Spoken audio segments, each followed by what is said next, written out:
Okay, ಗೌರವಾನ್ವಿತ ನೋಡ್ ಜಗಳ ತೆಗಿಯೋರಿಗೆ ನೋಡ್ಬಿಡ್ತೀನಿ. ಮಾಧ್ಯಮ ಮಿತ್ರರಿಗೆ ಆತ್ಮೀಯವಾಗಿ ಸ್ವಾಗತಿಸುತ್ತಾ, ಇಂದಿನ ಪತ್ರಿಕಾಗೋಷ್ಠಿಯಲ್ಲಿ ನಾನು ಮತ್ತು ಬಿಜಾಪುರ ಜಿಲ್ಲಾ ಗ್ಯಾರಂಟಿ ಯೋಜನೆಗಳ ಅನುಷ್ಠಾನ ಸಮಿತಿಯ ನೂತನ ಅಧ್ಯಕ್ಷರಾದ ವಸಂತ ಹೊನ್ನಮಡಿ ಅವರು, ಕಾಂಗ್ರೆಸ್ ಪಕ್ಷದ ಮುಖಂಡರಾದ ನಾಗರಾಜ ಲಂಬು ಅವರು, ಕಾಂಗ್ರೆಸ್ ಪಕ್ಷದ ಇನ್ನೋರು ಮುಖಂಡರಾದ ಫಯಾಜ್ ಕಲಾದಿ ಅವರು ಭಾಗವಹಿಸಿದ್ದಾರೆ. ಇವತ್ತಿನ ವಿಷಯ, ನಿನ್ನಿನ ದಿವಸ ಸುಪ್ರೀಂ ಕೋರ್ಟ್ ವಿಜಾಪುರದ ವಿಮಾನ ನಿಲ್ದಾಣಕ್ಕೆ ಗ್ರೀನ್ ಸಿಗ್ನಲ್ ತೋರಿಸಿದೆ. ಸುಮಾರು 3 ವರ್ಷಗಳಿಂದ ಬೇರೆ ವಿಮಾನ ನಿಲ್ದಾಣಕ್ಕೆ ಸಂಬಂಧಪಟ್ಟಂತ ಒಂದು ಕೇಸಿನಿಂದ ನಮ್ಮ ಬಿಜಾಪುರದ ವಿಮಾನ ನಿಲ್ದಾಣದ ಕೇಸ್ ನಿರ್ಣಯ ಆಗೋದು ಬಹಳ ತಡ ಆಯ್ತು. ಆ ಕೇಸ್ ಡಿಸೈಡ್ ಮಾಡ್ಲಿಕ್ಕೆ ನಮ್ಮ ಜಿಲ್ಲಾ ಮಂತ್ರಿಗಳು, ಬೃಹತ್ ಕೈಗಾರಿಕಾ ಮತ್ತು ಮೂಲಸೌಕರ್ಯ ಅಭಿವೃದ್ಧಿ ಮಂತ್ರಿಗಳು ಆದಂಥ ನಮ್ಮ ಗೌರವಾನ್ವಿತ ಮಾನ್ಯ ಶ್ರೀ ಎಂ ಬಿ ಪಾಟೀಲ್ ಸಾಹೇಬರು ಅವಿರತವಾಗಿ ಹಗಲು ರಾತ್ರಿ ಎನ್ನದೇ ದೆಹಲಿ ಮಟ್ಟದಲ್ಲಿ ವಕೀಲರುಗಳನ್ನು ಸಂಪರ್ಕಿಸುತ್ತಾ ಅವರನ್ನು ನೇಮಿಸಿ ಸತತ ಪ್ರಯತ್ನದಿಂದ ಒಂದು ಛಲದಂಕ ಮಲ್ಲನ ಥರ ಅವರು ಈ ಕೆಲಸವನ್ನು ಮಾಡಿಸ್ಕೊಂಡು ಬಂದಿದ್ದಾರೆ. ಅದಕ್ಕೆ ನಾನು ಅವರಿಗೆ ಮೊದಲನೇದಾಗಿ ಜಿಲ್ಲೆ ಜನತೆಯ ಪರವಾಗಿ, ಎಲ್ಲರ ಪರವಾಗಿ ನಾನು ಅವರಿಗೆ ಅಭಿನಂದನೆಗಳನ್ನು ಸಲ್ಲಿಸ್ತಾ ಇದ್ದೇನೆ. ಇನ್ನು ಕೆಲವು ಪ್ರಕ್ರಿಯೆಗಳದಾವು. ಹಸಿರು ಮಂಡಳಿ ಏನಿದೆ, ಆ ಮಂಡಳಿಯವರು ಪರ್ಮಿಷನ್ ಕೊಟ್ಟರೆ ಇನ್ನು 3 ತಿಂಗಳುಗಳಲ್ಲಿ ವಿಮಾನ ನಿಲ್ದಾಣ ಇಲ್ಲಿ ಪ್ರಾರಂಭ ಆಗ್ತದೆ. ಇಲ್ಲಿ ವಿಮಾನ ನಿಲ್ದಾಣ ಪ್ರಾರಂಭ ಆದ್ರೆ ಇಡೀ ಉತ್ತರ ಕರ್ನಾಟಕ ಭಾಗಕ್ಕೆ ಒಂದು ಸೆಂಟ್ರಲ್ ಪ್ಲೇಸ್ ಆದಂಥ ಬಿಜಾಪುರದಿಂದ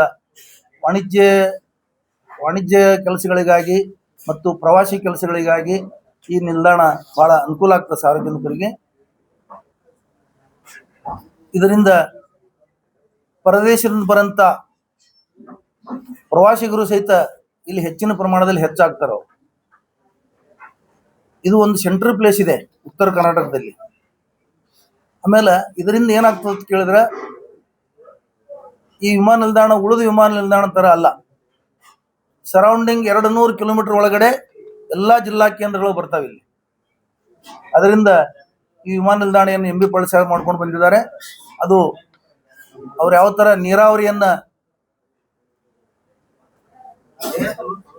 ಖಾತೆಯನ್ನು ಮಾಡಿ ನಿರ್ವಹಿಸಿ ಇವತ್ತು ಆಧುನಿಕ ಭಗೀರಥ ಅಂತ ಏನೋ ಒಂದು ಬಿರುಕು ತಗೊಳ್ಳೋಷ್ಟು ಕೆಲಸ ಮಾಡಿದ್ದಾರೆ. ಅದೇ ಥರ ಅವ್ರು ಹೆಂಗೆ ಹೆಸರು ಸ್ಥಿರಸ್ಥಾಯಿಯಾಗಿದೆ, ಇದು ಸಹಿತ ವಿಮಾನ ನಿಲ್ದಾಣ ಆಗಿದ್ದರಿಂದ ಬಿಜಾಪುರ ಜಿಲ್ಲೆಯ ಜನಮಾನಸದಲ್ಲಿ ಇದು ಚಿರಸ್ಥಾಯಿಯಾಗಿರ್ತದೆ ಅಂತೇಳಿ ನಾನು ಅಭಿಪ್ರಾಯ ಪಡ್ತಾ ಇದ್ದೇನೆ.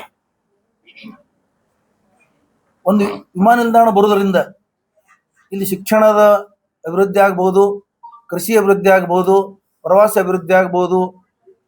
ಈಗ ನಾವು ಕೆಲವು ದೇಶಗಳು, ನಾನು ಒಂದು ಜರ್ಮನಿ ಮತ್ತು ಯುರೋಪ್, ಫ್ರಾನ್ಸ್, ಸ್ವಿಟ್ಜರ್ಲೆಂಡ್ ಒಂದು 5-6 ದೇಶಗಳು ನಾನು ತಿರುಗಾಡಿದೆ ಕಳೆದ ವರ್ಷ.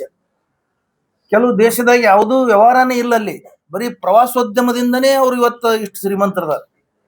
ನಮ್ಮಲ್ಲಿ ಅವ್ರಿಗಿಂತಲೂ ಹೆಚ್ಚಿನ ಸ್ಮಾರಕಗಳು, ಹೆಚ್ಚಿನ ಪ್ರವಾಸಿ ತಾಣಗಳಿದಾವೆ ಇಲ್ಲಿ. ಆದರೂ ಒಂದು ಸೌಲಭ್ಯ ಇರಲಾರ್ದಕ್ಕೆ ಅದು ಪ್ರವಾಸೋದ್ಯಮದಲ್ಲಿ ನಮ್ಮ ದೇಶ ಹಿಂದೆ ಬಿದ್ದಿದೆ. ಅದರಲ್ಲಿ ವಿಶೇಷವಾಗಿ ನಮ್ಮ ಜಿಲ್ಲೆ ಮತ್ತು ಸುತ್ತಮುತ್ತಲಿನ ಜಿಲ್ಲೆಗಳು, ಬಾದಾಮಿ, ಐಹೊಳೆ, ಪಟ್ಟದಕಲ್ಲು, ಬಿಜಾಪುರ, ಇವೆಲ್ಲ ಹಿಂದೆ ಬಿದ್ದಿದ್ದಾವೆ. ಇದರಿಂದ ಇವತ್ತು ದೊಡ್ಡ ಅನುಕೂಲ ಆಗಿ ದೇಶದ ಅಭಿವೃದ್ಧಿಗೆ ಒಂದು ಕೊಡುಗೆ ಆಗ್ತದೆ ಅಂತೇಳಿ ಸಂದರ್ಭದಲ್ಲಿ ನಾನು ಹೇಳ್ತಾ ಇದ್ದೇನೆ.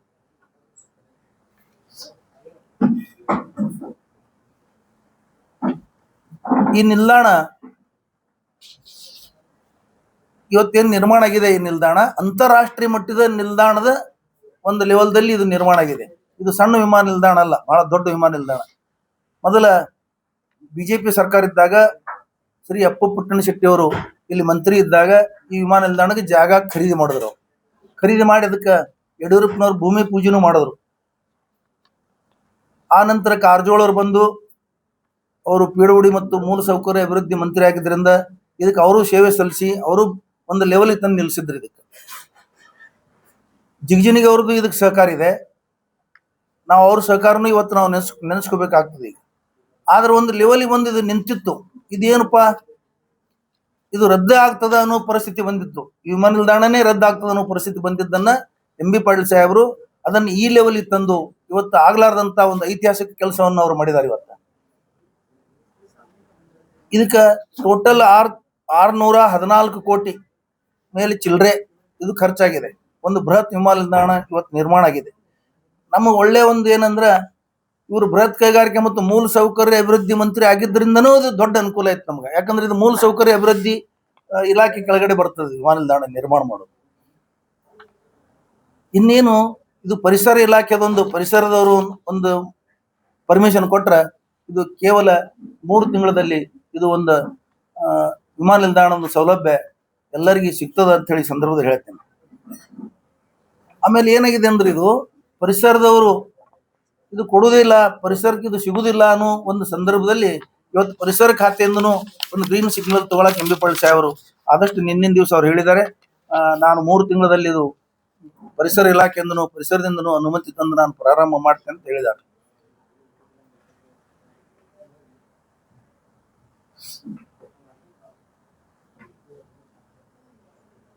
ಇದು ಪರಿಸರ ಇಲಾಖೆ ಇನ್ನು ಸುಪ್ರೀಂ ಕೋರ್ಟಲ್ಲಿ ಕೇಸ್ ನಡೆದಾಗ ಎಂ.ಬಿ. ಪಾಟೀಲ್ರು ಜಾಗ್ರತೆ ವಹಿಸಿ ತಾಬಡ್ತೋಡು ಅದರ ಬಗ್ಗೆ ಒಂದು ಕಾಳಜಿ ವಹಿಸಿ ಈ ದೇಶದ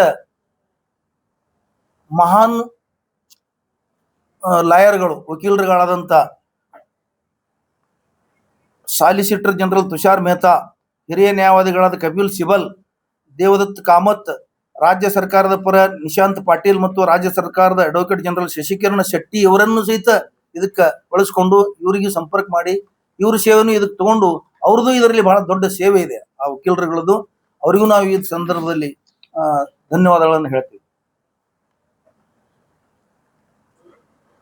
ಇದಕ್ಕೆ ಫೀಡ್ಬ್ಯಾಕ್ ಮಾಡಿದ್ದು ಎಂ.ಬಿ. ಪಾಟೀಲ್ರು ಕಾನೂನಿನ ಒಂದು ಪರಿಸ್ಥಿತಿ ಯಾವ ಥರ ಅಳವಡಿಸ್ಕೋಬೇಕು, ಯಾವ ಥರ ಕಾನೂನಿಗೆ ದಾಖಲೆಗಳು ಇವ್ರಿಗೆ ಬೇಕಾದ ಕೊಡಬೇಕು.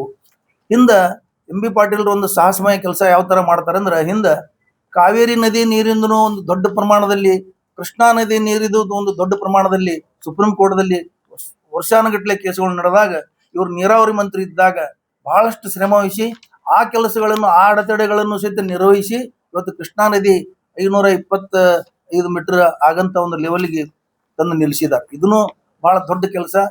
ನಮ್ಮ ಜಿಲ್ಲೆಗೆ ಇವರು ರಾತ್ರಿ ಹಗಲ ಸತತವಾಗಿ ಪ್ರಯತ್ನ ಮಾಡಿ ಸುಪ್ರೀಂ ಕೋರ್ಟ್ಗೆ ಬೆನ್ನತ್ತಿ ಮಾಡ್ಕೊಂಡು ಬಂದಿದ್ದಾರೆ. ಅದಕ್ಕೂ ನಾವು ಧನ್ಯವಾದ ಹೇಳ್ತೀವಿ.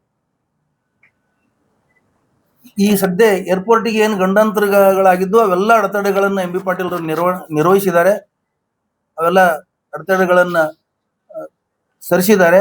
ಇನ್ನು ಮುಂದೆ 2-3 ತಿಂಗಳಲ್ಲಿ ಇದು ಚಾಲು ಆಗುವ ಪರಿಸ್ಥಿತಿ ಇದೆ. ಚಾಲು ಆದ್ರೆ ಈ ಜಿಲ್ಲೆಯ ಜನ ಅದಕ್ಕೂ ಸಹಕಾರ ಕೊಡಬೇಕು. ಬರೀ ನಾವು ವಿಮಾನ ನಿಲ್ದಾಣ ಆಯಿತು ನಾವು ವಿಮಾನ ನಿಲ್ದಾಣ ನೋಡಕ್ಕಲ್ಲ, ವಿಮಾನ ನಿಲ್ದಾಣ ಅದರಲ್ಲಿ ಪ್ರವಾಸ ಮಾಡಕ್ಕೆ ಈ ಜಿಲ್ಲೆಯ ಜನ ಅದನ್ನು ಕಂಟಿನ್ಯೂ ಆಗಿ ಉಳಿದ ನಿಲ್ದಾಣಗಳ ಥರ 1 ವರ್ಷ 6 ತಿಂಗಳ 1-2 ವರ್ಷ ಹೋಗಿ ನಿಲ್ಲಬಾರ್ದು. ಅದಕ್ಕೆ ನಾವೆಲ್ಲರೂ ಇದಕ್ಕೆ ಮುತುವರ್ಜಿ ವಹಿಸಿ ಅದು ಕಂಟಿನ್ಯೂ ಆಗಂಗೆ ನಾವೆಲ್ಲ ಜಿಲ್ಲೆಯ ಜನ ಸುತ್ತಮುತ್ತ ಜನರಿಗೆ ಪ್ರಚಾರ ಮಾಡಿ ಅದಕ್ಕೆ ಸಹಕಾರ ಕೊಟ್ಟು ಅದರಲ್ಲಿ ಪ್ರವಾಸ ಮಾಡಬೇಕು ಅಂತ ಈ ಸಂದರ್ಭದಲ್ಲಿ ಹೇಳ್ತೀವಿ. ಇನ್ನು 3 ತಿಂಗಳಲ್ಲಿ ಇದು ಆಗಬಹುದು. ಅದಕ್ಕೆ ನಾವು ಇನ್ನೊಂದು ಸಲ ಎಂ.ಬಿ. ಪಾಟೀಲ್ ಸಾಹೇಬರಿಗೆ ತುಂಬ ಹೃದಯದ ಧನ್ಯವಾದಗಳನ್ನು ಜನತೆಯ ಪರವಾಗಿ ನಮ್ಮ ಪರವಾಗಿ ಹೇಳ್ತಾ ಇದ್ದೀವಿ. ಏನು ಕೇಳೋದಿದ್ರೆ ಕೇಳಿಸಿ. ಹೇಳದಲ್ರಿ ಆಗ್ಲಿ ಹೇಳ್ದೆ ಮೊದಲು ಅವ್ರಿಗೆ ಹೇಳ್ದೆ. ಕೆಲಸ ಸ್ಟಾರ್ಟ್ ಮಾಡಿದ್ರು ಅವ್ರು ಅರ್ಧಕ್ಕೆ ನಿಂದ್ರಿಸಿದ್ರು.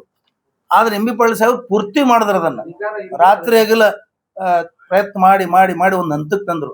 ಅವ್ರು ಏನ್ ಮಾಡಿದ್ರು ಬಿಜೆಪಿಯವರು ಮಾಡಿಲ್ಲ ಅಂತಿಲ್ಲ, ಆದ್ರೆ ಒಂದು ಹಂತಕ್ಕೆ ಬಂದು ನಿಂತದು. ಯಾಕಂದ್ರೆ ಒಂದು ಕಾನೂನಿನ ತೊಡಕು ಅಥವಾ ಏನೋ ಸಮಸ್ಯೆ ಬಂದು ನಿಂತದು. ಅದನ್ನು ಪೂರ್ತಿ ಮಾಡ್ಬೇಕಾದ್ರೆ ಎಂ.ಬಿ. ಪಾಟೀಲ್ರಿಂದನೇ ಸಾಧ್ಯ, ಉಳಿದವರಿಂದ ಇದು ಸಾಧ್ಯ ಆಗ್ತಿರ್ಲಿಲ್ಲ ಅಂತ ನನ್ನ ಅಭಿಪ್ರಾಯ. ಯಾರ್ಯಾರು ಮಾಡ್ಯಾರ ಅವ್ರೆಲ್ಲರಿಗೂ ಹೋಗ್ಬೇಕು. 90% ಬಿಜೆಪಿ ಅವರೇ ಇಲ್ಲ, ಎಂ ಬಿ ಪಾಲ್ರಿಗೆ ಹೋಗ್ಬೇಕು. ಯಾಕಂದ್ರೆ ಅದು ಆಗ್ಲಾರದ ಪರಿಸ್ಥಿತಿಗಳು ಮಾಡಿದಾರೆ, ಅವ್ರಿಗೆ ಹೋಗ್ಬೇಕು. ನೋಡ್ರಿ ಭಾಷಿಯವ್ರ ಅವ್ರಿಗೂ ಹೋಗ್ಬೇಕು. ನಾ ಮೊದಲೇ ಹೇಳಿದೀನಿ, ನಾನು ತಾರತಮ್ಯ ಮಾಡಿಲ್ಲ. ಒಂದ್ ನಿಮಿಷ, ಒಬ್ಬೊಬ್ರೆ ಮಾತಾಡ, ಒಬ್ಬೊಬ್ರೆ 90% ಬಿಜೆಪಿ ಅವರೇ ಮಾಡ್ಯಾರ. ಒಬ್ಬೊಬ್ರು ಮಾತಾಡ. ಈಗ ಇದು ವಿಮಾನ ನಿಲ್ದಾಣ ರದ್ದು ಮಾಡ್ಬೇಕಂತಾಗಿತ್ತು, ಆ ಪರಿಸ್ಥಿತಿ ಆಗಿತ್ತು. ಅದನ್ನ ಎಂ ಬಿ ಪಾಟೀಲ್ ಉಳಿಸ್ಯಾರ, ಮಾಡಿಲ್ಲ ಅಂತಿಲ್ಲ. ಅವರು ಮಾಡಿದ್ರು, ಒಂದ್ ಹಂತಕ್ಕೆ ಬಂದು ನಿಂತದು. ಮುಂದುವರಿಯೋ ಪರಿಸ್ಥಿತಿ ಒಳಗೆ ಇರ್ಲಿಲ್ಲ. ಕಾನೂನಿನ ತೊಡಕು ಆ ತರ ಬಂದು ನಿಂತಿತ್ತು. ಇದು ರದ್ದಾಗಿ ಅದನ್ನ ಬೀಳಿಸೋರಿದ್ರು. ನಾ ಕಾರಜೋಳ ಅವ್ರು ಮಾಡಿಲ್ಲ ಅಂತ ಹೇಳಿಲ್ಲ, ಕಾರಜೋಳ ಅವ್ರು ಮಾಡಿದಾರ ಅಂತ ಹೇಳಿದೀನಿ ಮೊದಲಿಗೆ. ಎಲ್ಲಾ ರೆಡಿ ಮಾಡಿ ನೀವು ವಿಷಯಗಳು ಟ್ವಿಸ್ಟ್ ಮಾಡ್ಬೇಡ್ರಿ. ನಾನು ಬಿಜೆಪಿ ಸರ್ಕಾರದಲ್ಲೇ ಅಪ್ಪು ಪುಟ್ಟಣ ಶೆಟ್ಟಿ ಮಂತ್ರಿ ಇದ್ದಾಗ ಖರೀದಿ ಮಾಡ್ಯಾರ ಅಂತ ಹೇಳಿನಿ. ಯಡಿಯೂರಪ್ಪನವ್ರು ಇಲ್ಲಿ 2 ಸಲ ಬಂದು ಪೂಜಾ ಮಾಡ್ಯಾರ ಅಂತ ಹೇಳಿನಿ. ಜಿಗ್ಜಿನಿಗೆ ಅವರು ಸಹಕಾರ ಕೊಟ್ರ ಅಂತ ಹೇಳಿನಿ. ಆಮೇಲೆ ಬಂದಂತ ಕಾರಜೋಳ ಅವರು ಪಿಡಬ್ಲ್ಯೂಡಿ ಮತ್ತು ಮೂಲಸೌಕರ್ಯ ಅವರು ಅಭಿವೃದ್ಧಿ ಸಚಿವರಿದ್ರು. ಅವಾಗ ಒಂದ್ ನಿಮಿಷಪ್ಪ, ಅವಾಗ ಅವರು ಅದಕ್ಕೂ ದುಡ್ಡ ಸಹಾಯ ಮಾಡಿದ್ದಾರೆ. ಎಲ್ಲಾರ್ದು ಸಹಕಾರ ಇದೆ, ಇಲ್ಲಂತಿಲ್ಲ. ಆದ್ರ ರದ್ದಾಗಂತ ಒಂದು ಯೋಜನೆಯನ್ನ ಇವತ್ತ ಮುಂದುವರಿಸಿ ಅದನ್ನ ಈ ಪರಿಸ್ಥಿತಿ ತಂದು ನಿಂದಿಸಿದಾರೆ. ಸುಪ್ರೀಂ ಕೋರ್ಟದಲ್ಲಿ 4-5 ವಕೀಲರನ್ನ, ಹಿರಿಯ ವಕೀಲರನ್ನ ಡೆಪ್ಯೂಟ್ ಮಾಡಿ ಯಾವ್ದಕ್ಕೂ ಅಂಜಲಾರ್ದೇನೆ ರಾತ್ರಿ ಹಗಲು ಓಡಾಡಿ ಕೆಲಸ ಮಾಡಿಸಿದ್ರೆ ಅದಕ್ಕೆ ನಾವು ಧನ್ಯವಾದ ಹೇಳ್ತಾ ಇದ್ವಿ. ಅವ್ರದನ್ನು ನಾವು ನೆನೆಸಿದೀವಿ, ಅವ್ರಿಗೂ ನೆನೆಸಿದೀವಿ.